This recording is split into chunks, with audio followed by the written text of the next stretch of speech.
আমার যেদিন মৃত্যু হবে সেদিনও দেখা যাবে সংসারের অনেক কাজ বাকি রয়ে গেছে বাকি।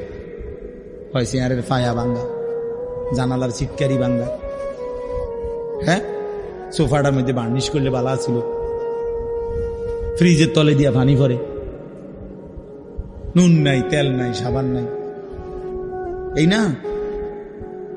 তাহলে স্বার্থপর এই দুনিয়া শেষ করা যায়। দুনিয়ার প্রয়োজন শেষ হয় না বন্ধু।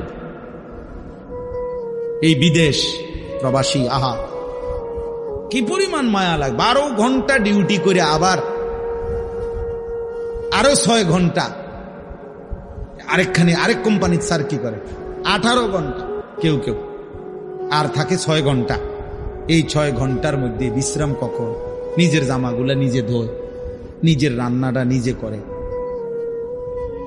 প্রবাসীগুলো বিদেশে থাকে, যে আমি তো সৌদি আরবে অনেক দূর দূর ছেলেদের কাছে গেছি, ওরা দম করে খুব মহব্বত করে। তাইলে এই নিজের রান্না নিজের, কত ছেলে যে বিশ্বাস করো ভাইয়া কি পরিমাণ কান্দে, আল্লাহর কসম। এটা যদি আমি দেখাইতে পারতাম। এখান থেকে এটা বিদেশ অনেক কষ্ট, এই কথাটা কইলে তুমি বুঝদা না ভাইয়া, অনেক কষ্ট। এটা কইলেও তুমি বুঝদা না, এটা কইতে তো 1 মিনিট লাগছে, আর অনেক কষ্ট। তো বাস্তবতা হলো তার চাইতে অনেক বেশি কষ্ট। এই প্রখর রৌদ্রে, এই তীব্র রৌদ্রে, বিশেষ করে 12 ঘন্টা ডিউটি করে আসার পরে যখন একটা ছেলে বা একটা যুবক, তার একজন আপনজন কেউ নাই, আইসা নিজের 1 গ্লাস পানিটাও নিজে নিতে হয়, তো মনটারে হাহাকার লাগে যে আর কেউ তো নাই আমার। অথচ 28 বছর বিদেশ করতেছে। এক ছেলে দেখা হইলো লাস্টের দিকে, ওই আমার দেখে জড়াই ধরে কাঁদতেছে। আমি বললাম, বাবা তুমি আচ্ছা কতদিন হয়েছে আইসো? কয় হুজুর 3 বছর। এই শেষ আমার যে ছেলেটা খেজুর আইনা দিছে মদিনায়, ও ছেলেটা আপনার বলতেছে হুজুর আচ্ছা 3 বছর হয়েছে বাড়ি থেকে আসছি, একবারও যাই নাই।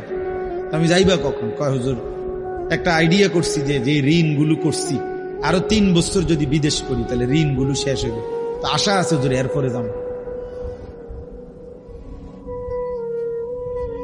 এই কদ্দুর অল্প বয়সী ছেলে।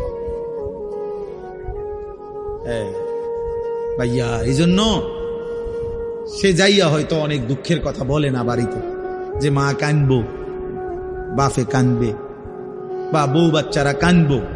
এই জন্য অনেকে অনেক নিজের দুঃখের কথা বলে না, কষ্টের কথা নিজেই হজম করে পড়ে থাকে। কিন্তু তীব্র কষ্ট কইরা বুকটা মাটিত লাইগা যায়, এরপরে 2টা টাকা জমাইয়া এরপরে বাড়িতে